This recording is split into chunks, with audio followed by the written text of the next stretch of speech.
First I want to say thank you to Patrick and to the NTSC for giving me a few minutes and making some time for Emily to speak to us. I think this is a really timely and important topic. We hit on it quite a few times today. Director Easterly talked a little bit about diversity and workforce development, and Congressman Langevin also talked about workforce programs that the government was working on, and Suzanne and Robert touched on it as well as Larry and Ray. And I think Ray talked about the greater good, I think was what he mentioned, and I think that really dovetails into this topic. Year Up is a workforce development program. NCR has been active with Year Up for some years now, and it's been a really awesome program. Year Up, and I won't steal any thunder from Emily, but it's a program that pulls in young people that are really outside of traditional college programs, gets them into the workforce, trains them on cyber skills, and aligns them with internships. And NCR has, we've probably taken at least 20, 30 kids through the internship program, both within my team as well as other parts of the company. Within my team, we've hired a number of those young people, given them full-time roles. Probably one of our best threat hunters that we've got came through the Year Up program. She's been with us for several years now, and is a really great part of the team now. So, I think I would encourage you all to, listen to what Emily has to say, and, get actively involved in Year Up, whether that's, hosting interns or, mentoring in the program. But I think it's a really important part of, one of our policy focus areas is workforce development. I think this is a component of what we as CISOs and as an industry can do to fill some of that shortage of talent that we have, while we're also doing something really awesome in our community. So with that, I will introduce Emily Schaefer, who's Managing Director of Technology for Year Up, to talk to you a little bit about the Year Up program. Emily, I'll turn it over. Thanks so much, Bob, and it is such a pleasure to be with you all today. I know you've had a really full day of important discussion, and I'm falling towards the end of it. So I just want you to know how much I really appreciate your engagement. It's been a long day. And, as Bob described, you've spent the whole day discussing some of the most important policies and recommendations for securing our country and our cybersecurity environment at a time when it has never been more important. I'm here to talk to you about a different aspect of security, really thinking about economic security. This is a place where you can make a key difference that matters more than ever. I have a presentation to share with you, but I really wanted to start with a story. We're going to start our time back together in, let's say, March of 2015. And a young man named Gio Lapid walked through the doors of a Year Up office. At one time in his life, he had been a first-generation college student. He was a computer science major at UC Santa Cruz. But then illness struck his family, and Gio left college to care for his mother. She passed 6 months later. Financial stress compounded the loss and wreaked havoc on his mental health, and he came to Year Up because Gio knew he could never finish college without a well-paying job that would support him and also fund that tuition. So Gio came to Year Up and he entered the cybersecurity program, and he worked really hard on his technical skills. Some of the most important lessons he learned were about how to communicate effectively and how to work with a team. You see, he'd previously approached his work as sort of a lone wolf, but at Year Up, he was really challenged to build a skill set that required the input of a team. So in his Year Up internship, Gio started work at Safeway, which is a grocery store chain that was soon after acquired by Albertsons. He started as an analyst, really focused on incident response, and got promoted to an information security engineer after 14 months. He spent 4 years at Albertsons, Now he's at Sephora, and he has steadily worked his way to financial stability and completing that college degree. So I just told you Gio's story, and we know that this is not enough. Year Up is serving about 4,000 young people across our country, and I'm going to tell you more about how we serve those young people. But would you believe that there are 5 million young adults out of school and out of work, just like Gio was? I could have told you the story of Angela Parks Shelton, who works under Bob, who may be the person that Bob was talking about. She's one of 68 interns that have gone to NCR. Angela went from working physical security for events and film sets in Atlanta to working on the engineering support team at NCR with just 1 year of focused training, hard work, and a set of champions like Bob, who've paved the way for an opportunity at NCR.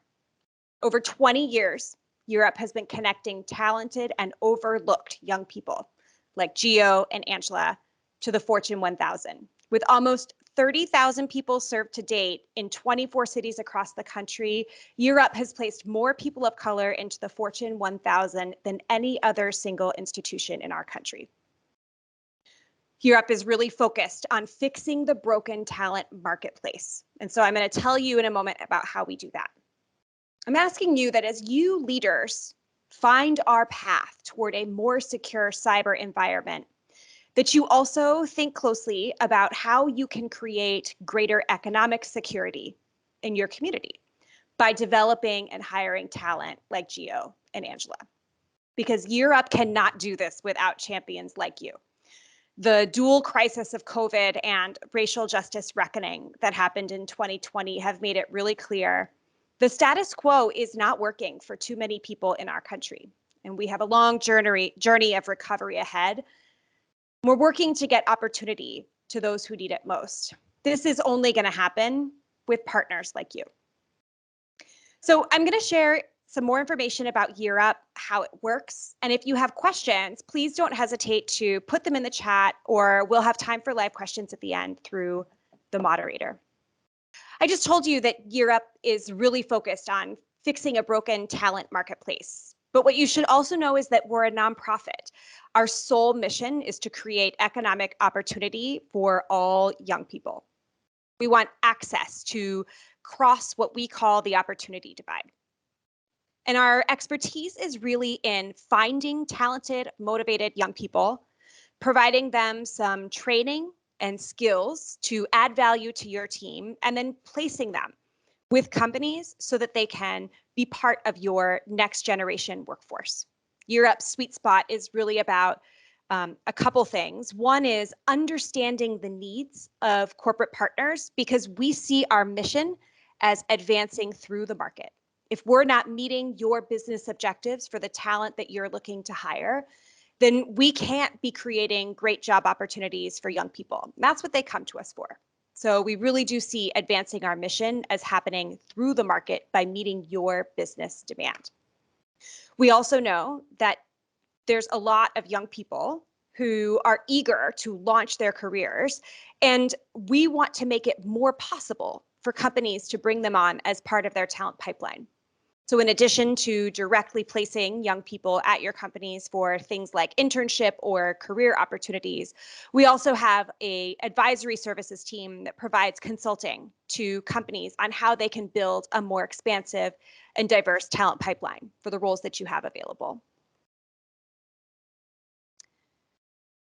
I mentioned before the dynamic of the opportunity gap. What we see is that in our communities exist millions of young people who do not have access to professional careers or college. Oftentimes, college degrees are required for positions without realizing that you are excluding the vast majority of our population, including 73% of African Americans and 89% of Hispanics and Latinos in our country. At the same time, employers face a growing need for talent. Bob mentioned that you all have covered this several times just today. As companies are thinking about the skills that they're looking to hire, they're often finding it underrepresented in the workforce that's applying for their roles. These three things together, what's needed is really just a bridge to connect these two dynamics, to get the talent that exists in our communities every day ready for the challenges that face our economy ahead. The experiences that Gio and Angela experience in their lives, right? The things that kept them from the economic mainstream and professional careers was not about not having talent, it was about not having opportunity. It's never been more clear in the COVID-19 crisis that those who have the fewest resources are left further and further behind.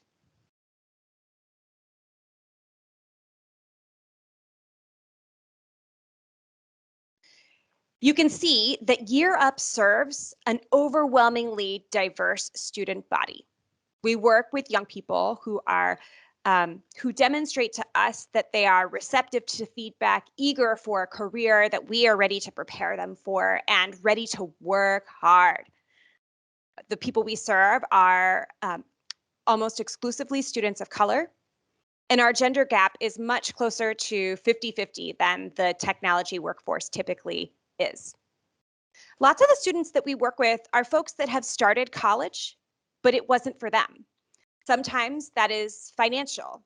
They'll receive financial aid for the first couple quarters of college and then find out that in their second year, their financial aid package has significantly diminished, or they no longer feel equipped to take on the level of debt that would be required to fully fund that college experience. Sometimes those students end up with the worst lot because they have both the debt from those initial parts of college and no degree to help them access higher levels of earning. The students that we work with are often forced into low-paying jobs where they have to work an awful lot of hours. And it is those hours and that low pay that keeps them from the higher education and training that could get them into a higher earning job and break them off of that minimum wage treadmill.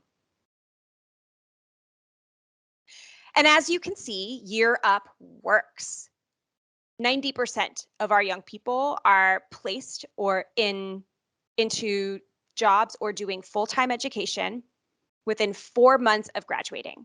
The starting salary is $42,000 a year on average, and I'll tell you that in our high-cost markets like the Bay Area and like New York, it's far higher than that. We measure the number of young people who go from the roles that they're trained in into placements that are aligned with both their training and their internship. And we find that 75% of our graduates are going into roles that they are trained for and did their internships in.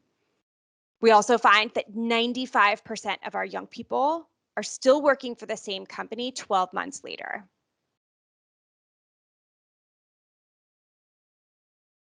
We work with more than 250 corporate partners across the country. Some of the largest companies we know that are creating our world and our country. The young people that we serve are adding value to these companies every single day. We've got a number of different verticals that we work in, and generally we're placing in roles that are oriented toward financial services and financial operations, IT and cybersecurity, quality assurance, data analytics, and software development, and then some business operations and project management roles. That's typically the range of roles that we're placing with, though a lot of our work has been about building out custom programs for companies that have specific early career training needs. And I'm going to speak for a moment about how all of this magic happens. It's not every young person who walks in fresh and new, that's ready for your company and ready to add value to your team. So I want to speak a little bit of how this magic happens. The first is all about recruitment and admissions. And I mentioned earlier that we're screening for candidates that have a couple different characteristics. First off, they need to be clear that their career path, the one they're interested in, is aligned with the career paths that we're training and preparing folks for. They also need to have an opportunity to divide. So we need to be really clear of what's already keeping them from accessing higher education or a professional career. And then we need to ensure that they have enough stability in their life, in their housing, in their childcare, in their budget to be able to participate in a really rigorous program. So those are the things that we're screening for. And over the course of our admissions process, our students are receiving feedback around how they're showing up in the admissions process to ensure that we're already building their path to being seen and embodying the norms of the corporate and professional environment. Once they're enrolled at Year Up, we spend about 5 months with most students training them in really specialized skill sets. So we provide a foundational set of skills in the career tracks that I described. And we also provide training in business communications, in some professional skills that include things like preparing your resume, knowing how to network, the appropriate way to shake a hand, build a connection, and expand your network, etc.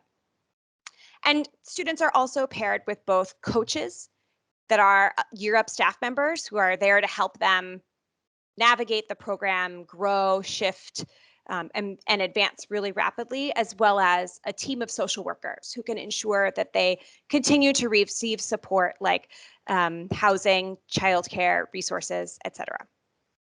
All of those aspects get put together and they get placed into a corporate internship or a work-based learning experience. This is the time where they take the skills that they've learned in the training, they take the grit that they've built and gathering feedback and meeting the high expectation model of Year Up, and they come onto a team ready to add value, earn their work, and contribute in a way that they haven't had the opportunity to contribute before. And this is often where they get to build that work experience that, it's when you're looking for a job, they won't hire you unless you've got the experience, but how do you get the experience if no one will bring you on with the experience? Well, this is the path to building experience. And the Year Up interns get to be really integrated into a team as a full team member. They get lots of great questions and requests, and they're really fulfilling vital duties of the team while they're in their corporate internship. They're typically there for about 6 months, after which they start to achieve those outstanding metrics of 90% placement and 75% of those folks into landing full-time jobs where that are aligned with their training and their internship program. All of this comes together. It's not easy, but as you can definitely guess, one of the most important aspects of this program experience is that corporate internship. And as Bob described, and as I'm asking for you to consider, I really hope that you'll consider learning more about Year Up in hopes of hosting some interns or bringing on some of the Year Up graduates into your environment. Because the only path to being able to launch robust careers is all about building access to opportunity. You all in this room have a lot of challenges in front of you, and you have tremendous opportunity to build out access to opportunity for young people who truly need it. So with that, I will wrap up. I'm so pleased to get the chance to be with you all today. I'd love to respond to your questions, to hear what you're curious about, to hear anyone who's interested, and also to connect with you about how Year Up may be able to solve your talent needs or provide some support for your talent needs. Hi, Emily. This is Michael Palmer. I'm with Hearst. I'm the CISO there. And I don't really have a question, but just really a testimonial. I've been, experiencing the Year Up program, both at my previous role at the NFL as well as with Hearst. We brought in Year Up students last year. It was the first time Hearst has done it in several years. There was a gap between the last time and the time when I started. But we had a really pleasant experience with the Year Up students. I just wanted to let everyone know. It's not also just cybersecurity. We had put Year Up students inside of our finance department, our marketing department, our corporate communications, as well as our HR department. And they all did very well. One thing that was really interesting in the technology department is that we rolled out RPA, a chatbot, for the first time last year. And we had one of the Year Up students on our UI team. And he pleasantly surprised us by, he did his own kind of marketing video for us doing the launch for the chatbot. And it actually turned out to be better than what we paid the company that deployed it for us to do. and we actually ended up utilizing that video. So it was a very pleasant experience, and everyone really loved the Europe students. We also made it into a bigger, initiative, and we had like a lot of the senior executives give kind of career advice to all of the Europe students. So even the CEO as well as the general counsel spoke to them. So it just really ended up being a very positive experience for Hearst. I am thrilled to hear that. Thank you so much for sharing. That's absolutely terrific.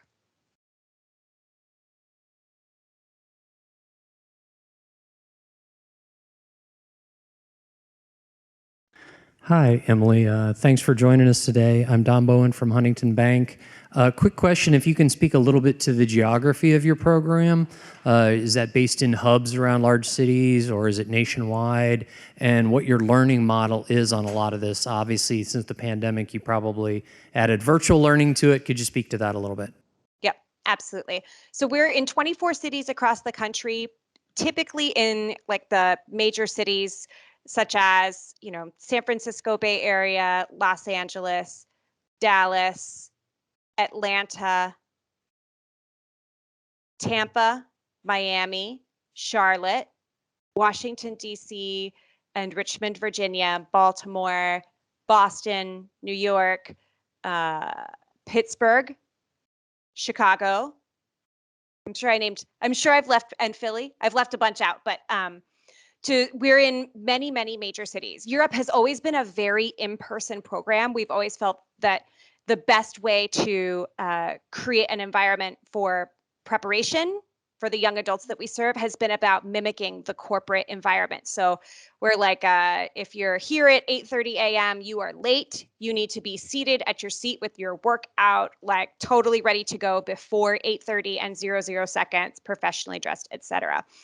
When the pandemic struck, we had to do a very big pivot. We transitioned all of our learning materials to happening virtually, and the professional skills that we started to teach needed to be virtual technical skills. So, or all of the skill sets, really.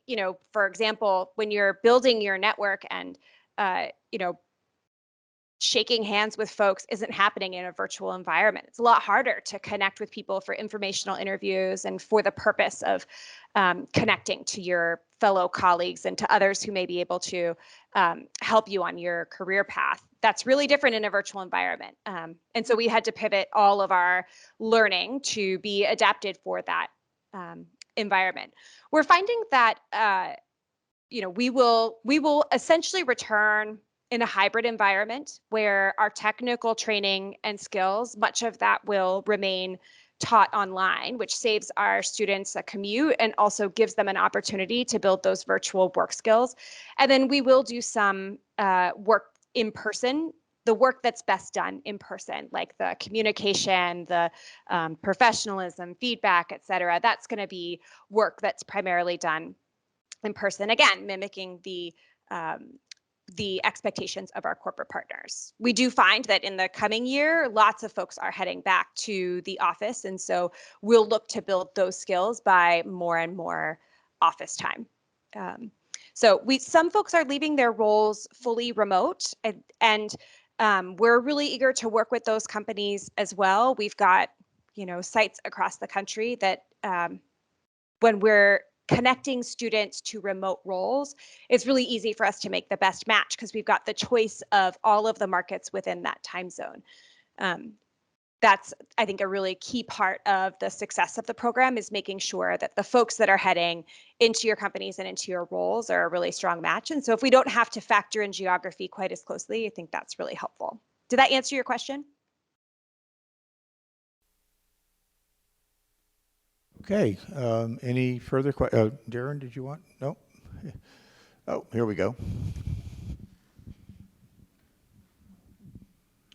Emily, hi, Michael McNeil with McKesson, and we've leveraged the program in a few of our locations. I had spoken to the entire group, I think, on the technology side most recently, and did a panel there in Dallas. I know we've had strong activities in Atlanta as well as in Scottsdale in our locations there in Arizona. One of the things that I wanted to get an understanding, though, because there seems to be, at least from me having multiple locations, a little bit of a uniqueness between the different locations. So maybe if you could speak about what is the, I guess, the common thread that all of the students have to go through, and I know you talked a little bit about some of that from a program perspective, but it's also, to me, only as good as the teams in those local sites or communities are executing against your brand. So maybe if you could talk a little bit about how and what you do to make sure that there's consistency, with that would be helpful for me. Yeah, absolutely. Thanks for lifting up the question. I'll first set the context that there's a lot of terrific workforce programs in our country and in our communities, and that almost all of them are exclusively funded at either the county or the state level. And so almost all of the workforce efforts that we could benefit from to fuel our workforce, like truly, if you talk with them about the idea of placing talent outside of their county or outside of their state, they really are not able to help you. So about 6 years ago, Year Up decided that instead of really, for a long time, we had built up presence in local markets, and we were really trying to mirror and map to the existing environment within the market. So for example, I am here in the Bay Area and have spent a lot of time in the San Francisco Bay Area. And so our market, our talent placement, et cetera, was very dominated by technology. Whereas in a place like New York, you've got folks who are much more dominated by financial services. Whereas like your first day of internship in the world of financial services, you want to show up with your suit, your tie, looking really together and able to understand the context in the world of financial services. In the Bay Area, if you show up in that regard, that's seen as something that would breed distrust. A suit and a tie down at Facebook is not something that is going to tell the team that you read their culture very effectively. So for many years, Year Up was built to map and serve individual markets. And about 6 years ago, we made a pivot to much stronger standardization and really thinking about the unique asset that Year Up has in being able to place different people in offices all across the country, such that if you had an IT intern in the Bay Area or an IT intern in Chicago, they may not have exactly the same skill set, but we can tell you what the differences are and why that is. And the hope there is that we're matching the market need. So there may be distinct market needs, but at least we have an infrastructure to decode that for different companies. So it's definitely true that the experience with students in every market is not exactly the same because our roots are not as an organization built to be one cohesive national organization. It's gotten stronger over time, and we've codified that work over time. If I were to say that the things that define the Year Up interns is that they are folks that probably wouldn't find their way into your organization if it weren't for a program like Year Up or another aligned program. They're not folks that are going to come in necessarily through your hiring pipeline just by a matter of chance. Year Up students are known for professional and communication skills. And, and you think about in our high schools and in the world of education, students are often taught to go under the radar, to, not stick out for anything, and certainly not to look like they're trying. These are the kinds of skills that we're actively socializing in high schools across our country. Yet when you get into the world of work, you need exactly the opposite skill set, right? Like you may make mistakes, but you really need to look like you're trying. You certainly don't want to, fly under the radar. You want your team to see you as a vital participant, as someone who's actively moving the work forward. You're expected to pave your own path. Teachers giving you directions, that's what happens in high school, and the world of work is quite different. So we really try to decode those skills and those attributes to the world of work for our students across the board. And that's all about demonstrating eagerness, demonstrating grit, and being ready to show up in a work environment that has a really different set of expectations than they've probably ever seen before in their lives. So it's a great question.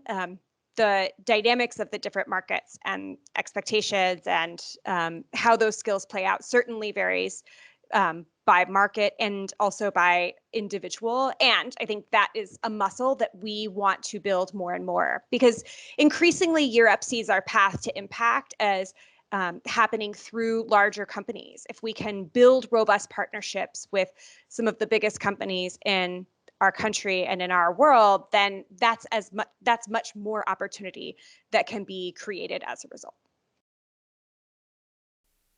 Thank you, Emily.